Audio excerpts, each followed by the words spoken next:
There are several little enigmatic stories, and let's see what we can make out of them when we put them together.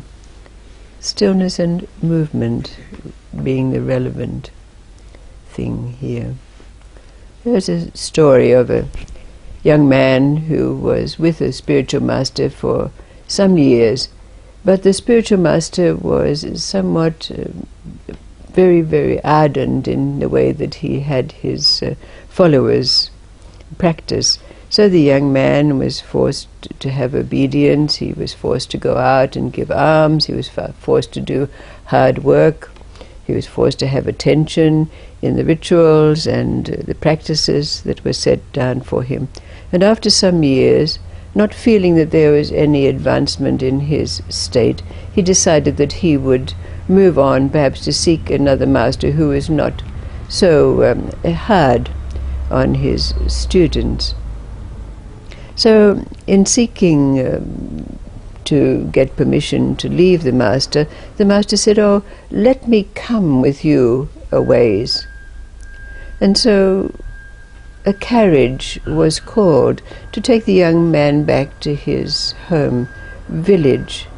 And when they ascended into the carriage, the master tapped the driver of the carriage and said, "Urge your horses on until they forget that they are horses."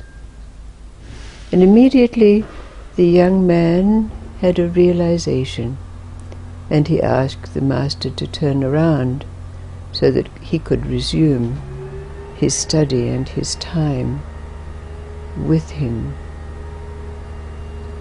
And then there was that monastery, and in the monastery there was also a young man who was avid in his practice of zazen meditation.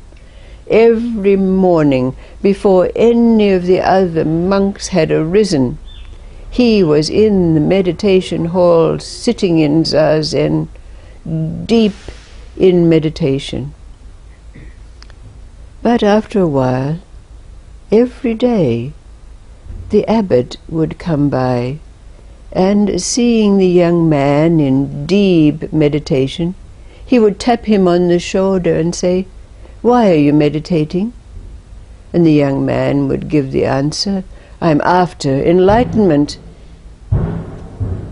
But after some days, the young man started to get very impatient and quite short with the abbot, because every morning he came and disturbed his meditations with the same question. But then it stopped.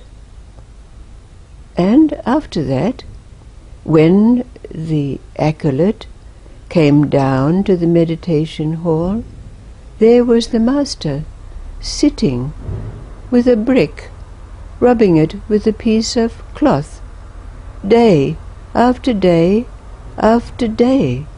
So, of course, the young man couldn't help himself. One day he went to the master and he said, "Master, why are you rubbing that brick with a piece of cloth?" And the abbot said, "Well, I'm making a mirror." And of course the young man couldn't help himself. He said, "But you'll never be able to make a mirror out of a brick." And the abbot responded, "Well, what makes you think that sitting in zazen meditation is going to bring you enlightenment?" And the last little story is about that man who was very pious, and he followed all the precepts of the religion of the day. He went to the temple, he did good works, he gave alms to people, he was very, very caring of those that he met.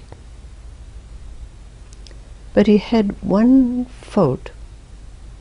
He was, and could be, heedless. Sometimes when he met someone who was in need, he was preoccupied with some personal task or errand, and he would not notice. And this, of course, was his whole life, but he used to console himself with this little bit of heedlessness, or lack of attention, it was not really a serious thing, so he really didn't do anything about it.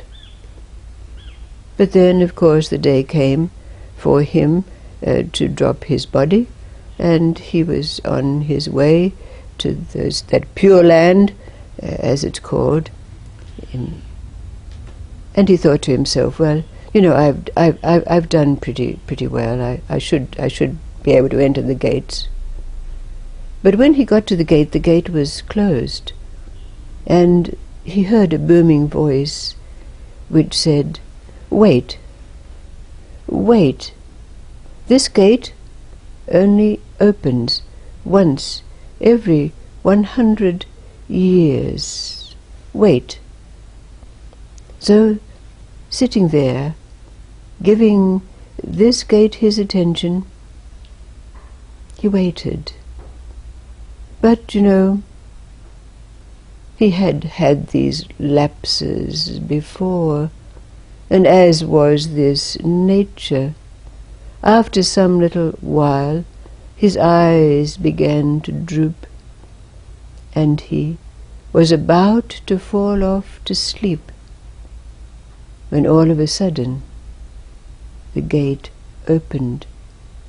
But before he could open his eyes and enter, the gate had closed.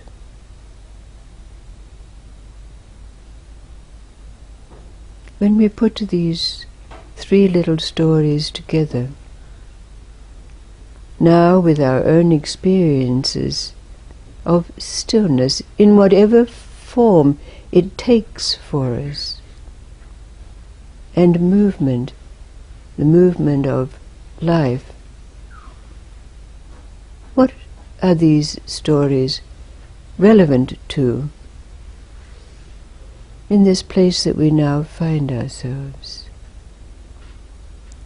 This place where stillness and movement meet.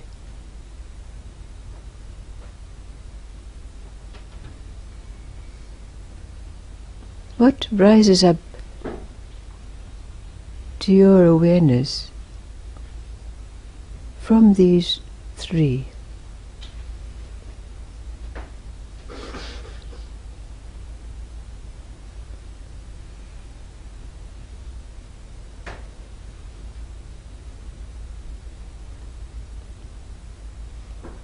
Be awake.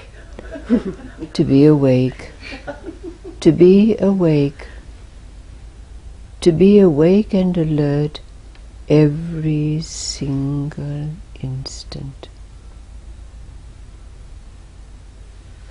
Not to seek a mind that is quiet and still. It's never going to happen. And anyone who says that they have a quiet mind is lying. Ain't that the truth? It's not possible.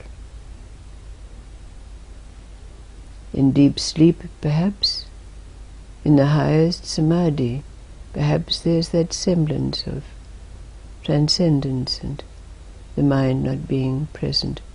But what's the difference between deep sleep and samadhi? Awareness. One goes up and one goes down.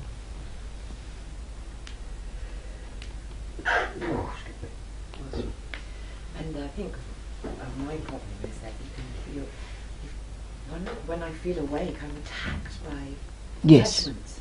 Yes. So that's what I have to work on all the time. Yes. You know, just that pure existence of awakeness is something that it would be nice to attain. Yes.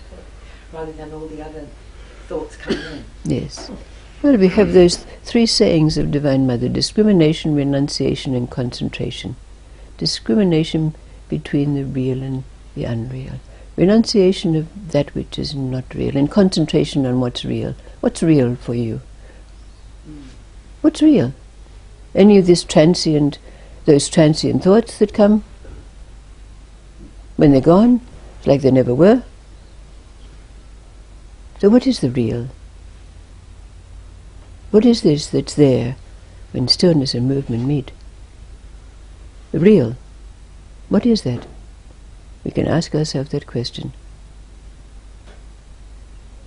Nitty-gritty. Nitty-gritty, you're damn right.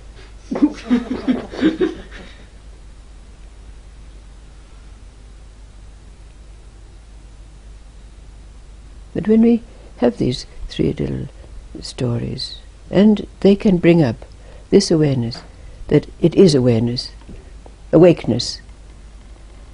That's that state of awakeness. We can then test ourselves. Am I alert all the time?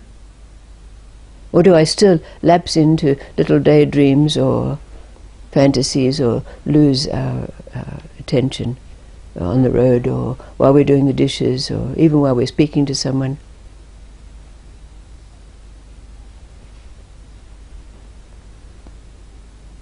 We can test ourselves, and we know when we're slipping out of that state of perpetual attention and awareness. And if we are, do something about it. Because we know that saying, it's harder to get through the eye of a needle than it is to attain realization. But attention comes first. Absolute awareness and alertness comes first. When we are, it happens automatically and naturally.